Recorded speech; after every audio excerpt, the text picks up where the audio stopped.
Vamos ler a palavra de Deus, essa passagem que está projetada em Marcos capítulo 2, versículos 13 e 14, que diz: De novo saiu Jesus para falar para junto do mar, e toda a multidão vinha ao seu encontro, e ele os ensinava.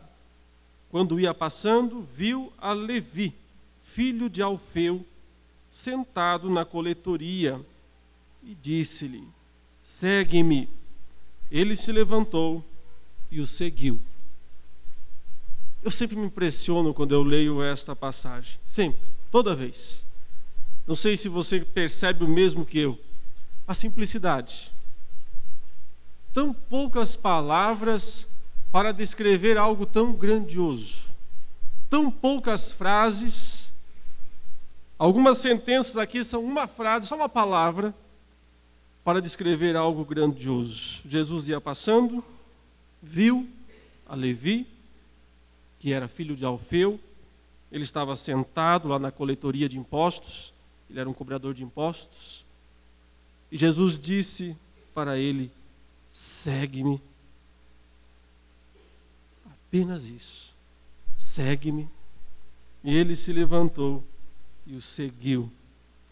Uma das descrições mais sucintas, mais simples, mais curtas da palavra de Deus para descrever o maior dos acontecimentos, o mais grandioso dos eventos, a situação mais extraordinária que alguém pode experimentar na vida. Um encontro com o Todo-Poderoso Filho de Deus. O encontro com Jesus Cristo.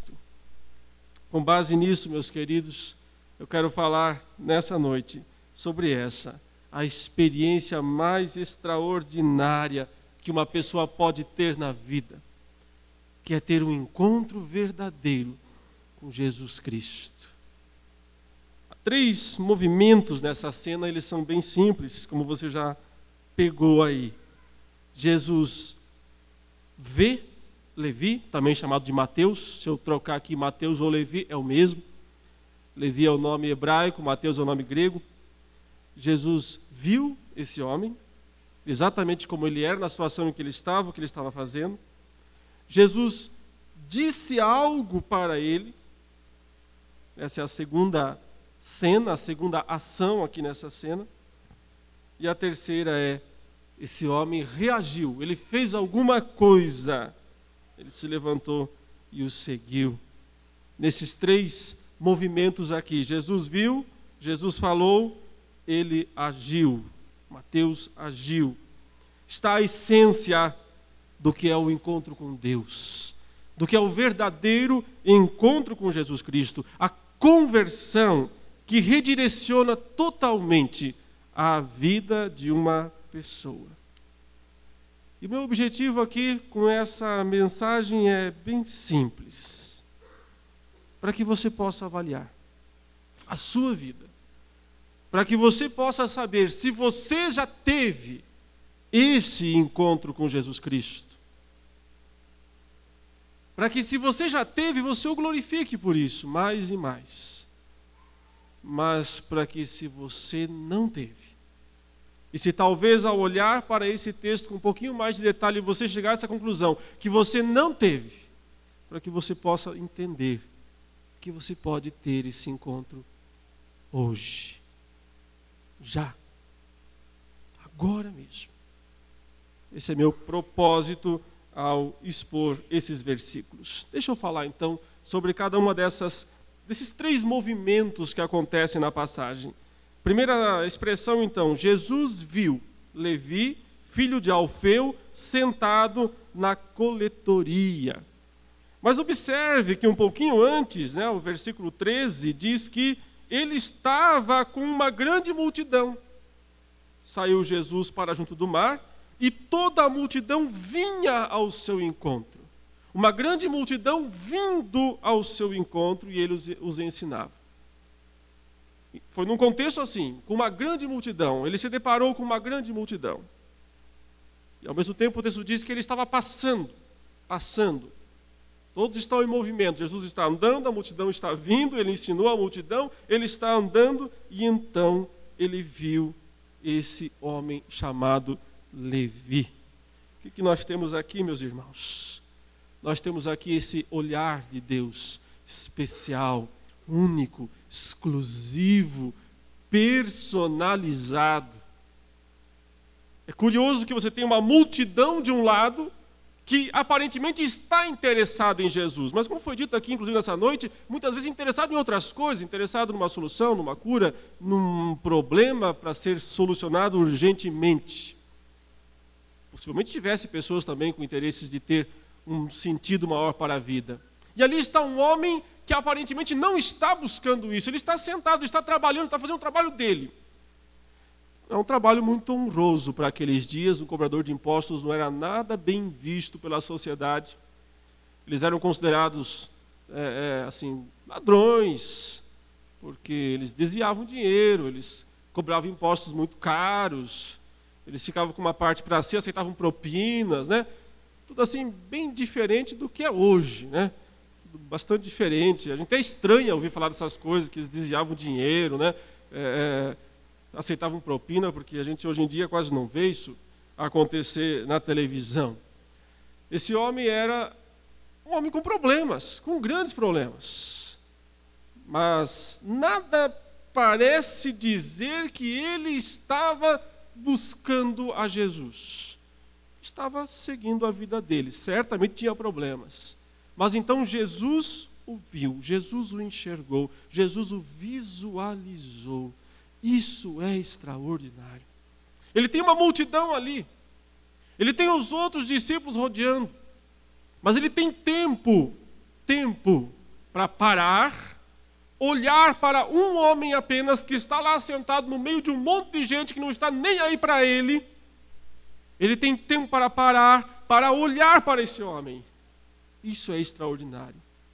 Isso mostra um olhar que representa amor, um amor que a Bíblia diz que é eterno, um amor que a Bíblia diz que é antes da fundação do mundo, um amor único, incondicional, um amor imensurável, não há medidas, não há limites. É esse amor que para, olha, visualiza, põe a pessoa no foco de interesse. Foi isso que Jesus Cristo fez com esse homem. Mas parece tudo acaso. A multidão via ao seu encontro, Jesus está passando, e então ele para e olha, não parece uma coisa bem casual, uma cena bem ao acaso? Isso é o mais extraordinário ainda, porque quando Deus nos vê, muitas vezes para nós, parece mero acaso. Talvez você pergunte, não sei como eu vim parar aqui hoje. Era para ter feito aquilo, era para ir naquele lugar, era para ter feito aquilo outro. De repente eu estou aqui, mas parece apenas um acaso. Parece apenas uma coincidência casual. Mas eu quero dizer que não. Existe esse olhar. Esse olhar de Deus que é exclusivo, que é direto, que é para cada um. Mas o que Jesus viu? O texto diz que ele viu Levi. Conhece seu nome. Sabe sua identidade. E nem sequer ele diz, viu Mateus, que era o nome para as pessoas conhecerem, o nome mais formal, o nome da língua grega. Ele disse que ele viu o Levi, aquele nome que ele era conhecido na sua casa, na sua família. E para acentuar isso diz, Levi, filho de Alfeu. Conhece sua casa, conhece seu lar, conhece sua família, sabe exatamente quem ele é, sabe exatamente o que ele faz. Ele está sentado na coletoria, ganhando dinheiro, preocupado provavelmente só com isso, ganhando dinheiro, muito dinheiro provavelmente. Os coletores de impostos ganhavam muito dinheiro.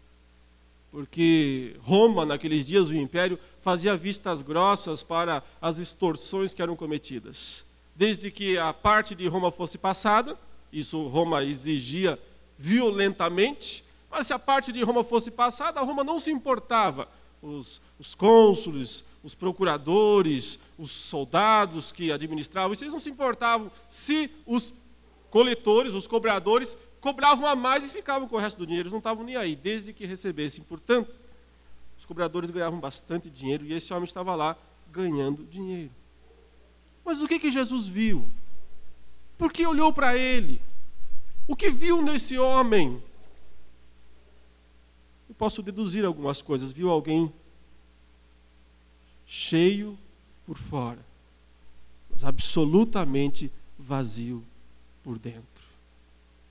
Viu alguém, talvez, que estava indo bem na vida, no sentido material. Ele não era ainda um chefe dos publicanos, como o outro que também se converteu, chamado Zaqueu. Ele não estava nesse posto ainda. Talvez fosse até um iniciante, mas estava indo bem na vida. Tudo bem, era desprezado pelos outros, tal, não era convidado para ir ao templo, ninguém queria que ele fosse padrinho de casamento, mas dinheiro, que é o que todo mundo quer, estava indo bem. E além de dinheiro, tinha festas, muitas festas. Se tem coisa que os publicanos gostavam de fazer, eram festas. Uma vez que eles eram considerados já de cara ineptos para a religião, não podiam frequentar o templo, não eram admirados mesmo pela sociedade, então eles queriam era aproveitar. O negócio deles era festa, tamboris, flautas, bebidas, mulheres, prostitutas. Há relatos dos festins dos publicanos, que varavam a noite, atravessavam a noite nessas festanças. Jesus viu um homem assim. Um homem que fazia as festas, mas sempre ficava lá no dia seguinte o vazio delas. Quem já experimentou essa vida de festas, sabe muito bem que depois que elas acabam, fica sempre o vazio. A sensação de nada satisfaz. Primeira ação é essa: Deus nos vê, Ele sabe qual é o nosso estado, Ele sabe a nossa situação, Ele sabe que muitas vezes nós enganamos bem, disfarçamos bem, mostramos bem para os outros que está tudo bem, que nós estamos indo bem na vida, que as coisas estão bem para o nosso lado, que nós somos pessoas que querem curtir a vida. A gente consegue muitas vezes mostrar muito bem isso para os outros, mas não consegue esconder de Deus, nem de nós mesmos, e muito menos de Deus, o que realmente falta. Que há um terrível vazio lá, e não é fome, não. É falta do sentido da vida. Para que estou aqui? O que estou fazendo aqui? Eu lembro que essa foi a grande diferença quando eu tinha lá os meus 18 para 19 anos, tentando provar tudo isso aí para todo mundo. E então, quando eu tive esse encontro com Jesus Cristo, no mês de fevereiro de 1994, voltar e saber que aquilo que faltava, não faltava mais. Aquilo que manhã após manhã faltava, não faltava mais. Havia uma multidão lá também naquele dia em que eu ouvi a palavra do Senhor. Mas Ele olhou para mim. Ele olhou e os seus olhos viram toda a casca, viram toda a fachada, viram tudo.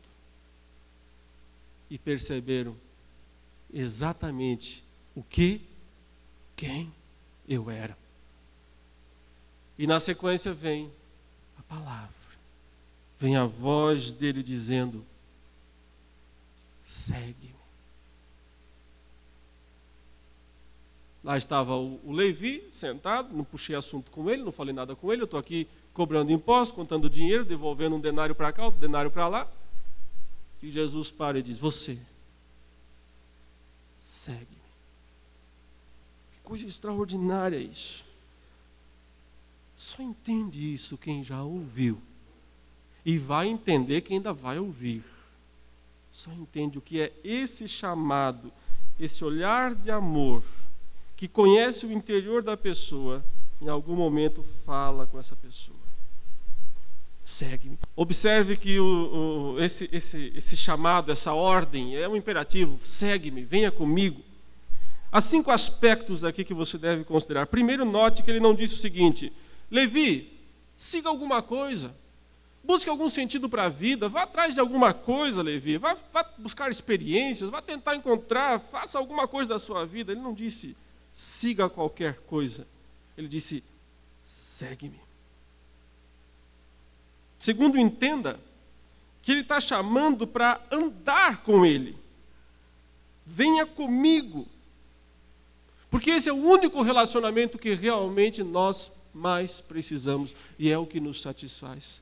Quando Deus criou o ser humano, Ele criou a sua imagem e semelhança, exclusividade do ser humano. A raça humana tem isso, imagem e semelhança de Deus. Só o ser humano pode se relacionar assim com Deus. Porque seguir não é seguir que nem um cachorrinho. Quando eu ando por aí, eu chamo meus cachorrinhos, eles vêm correndo atrás. Mas sabe, eu sinto às vezes que o meu diálogo com eles assim não evolui.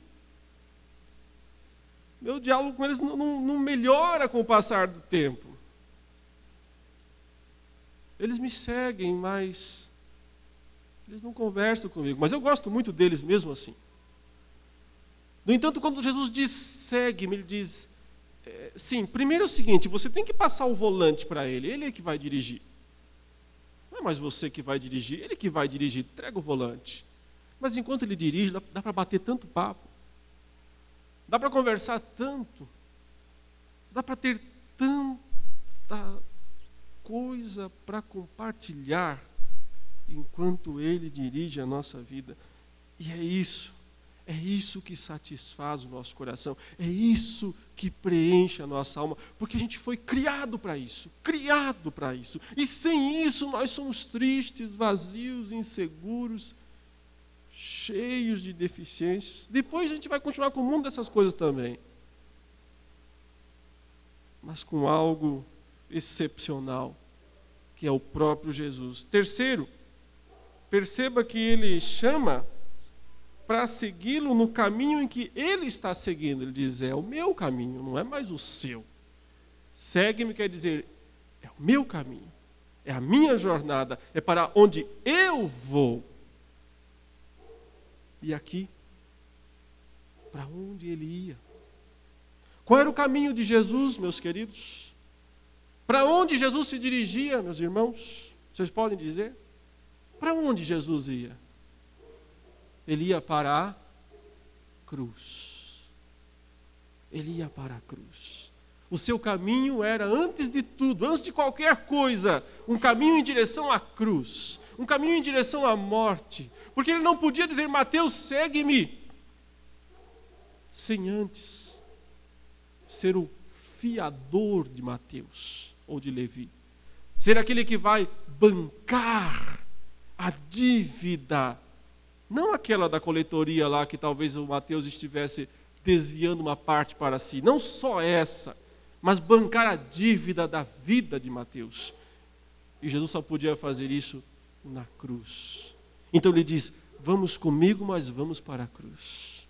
Sim, porque todo cristão, para ser um verdadeiro cristão, tem que passar pela cruz.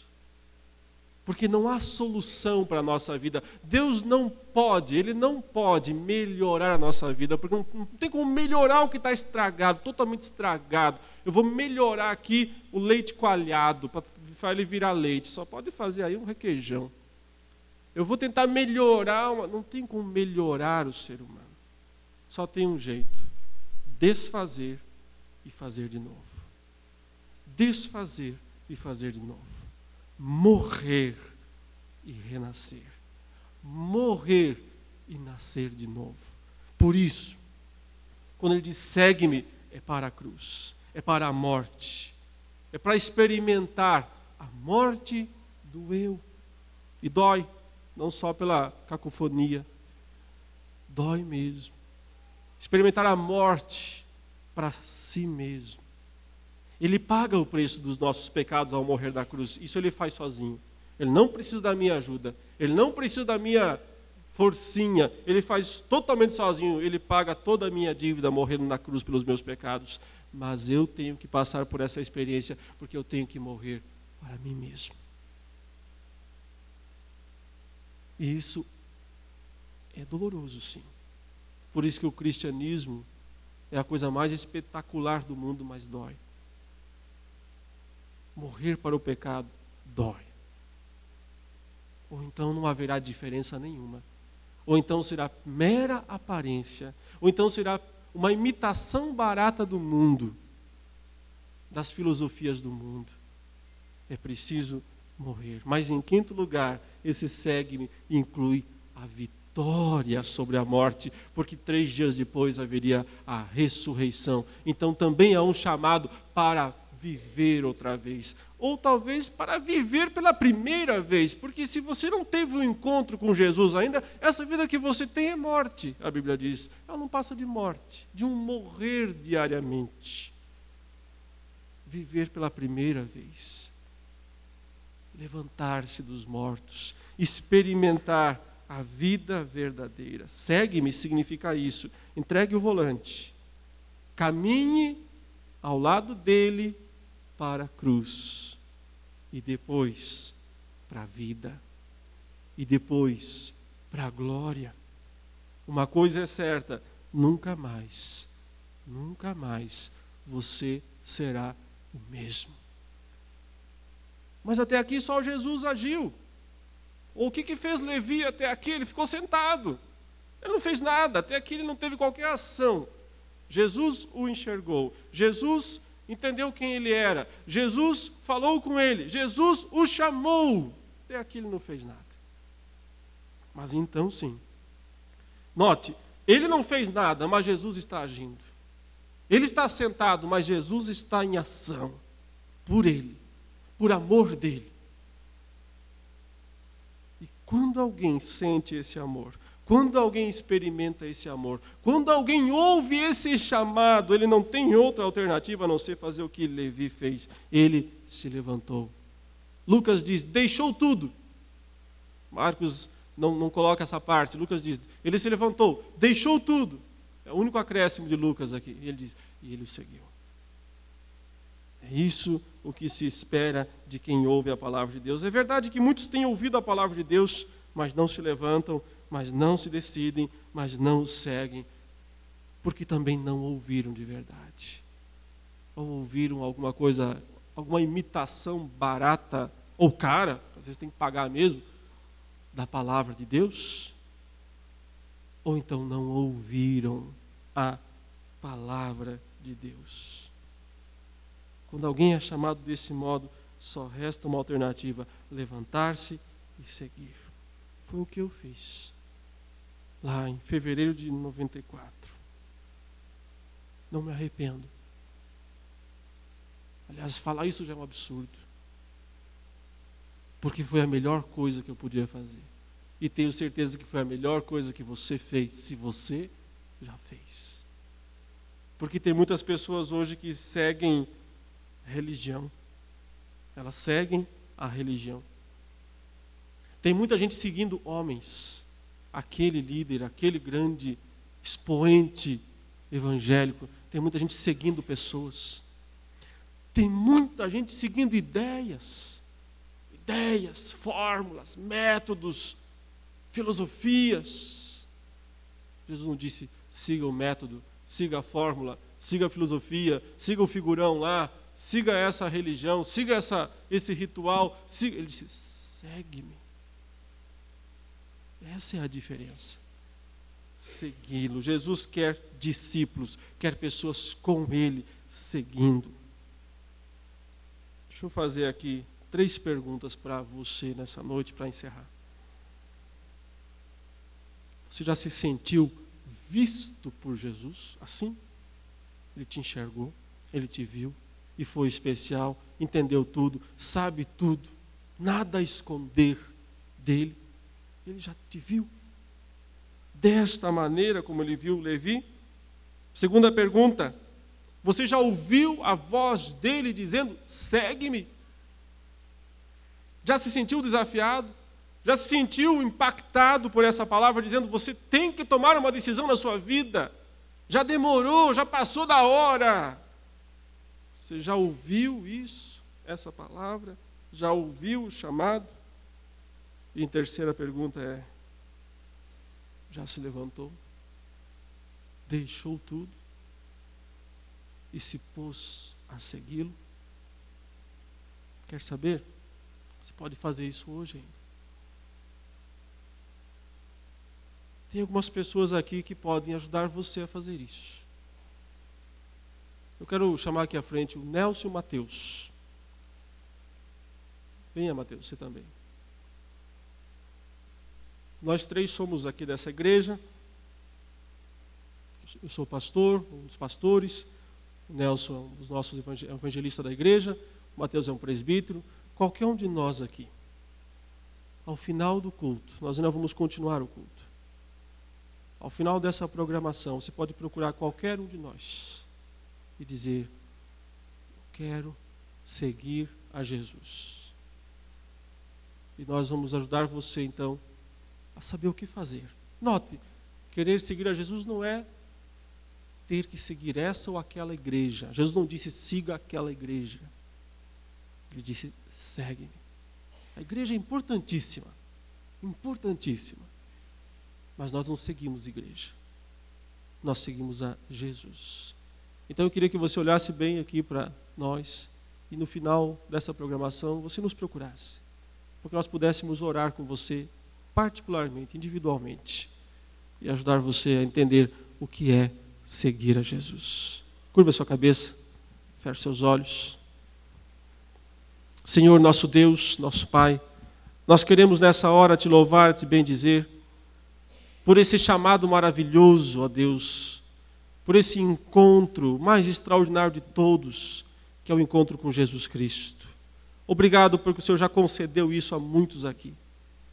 Mas se há alguém aqui nessa noite que ainda não teve esse verdadeiro encontro com Jesus Cristo, que essa pessoa, Deus, não se sinta confortável em ir embora desse lugar como se nada tivesse acontecido. Que essa pessoa, ó Deus, ou essas pessoas aqui dessa noite, sejam tocadas pelo Teu Espírito, pela Tua Palavra, para que atendam ao Teu chamado, tenham esse encontro com Cristo e essa grande e profunda transformação da vida, da alma, do coração. Faz a Tua obra, Senhor, porque Tu és Deus Todo-Poderoso. Nós oramos em nome de Jesus. Amém.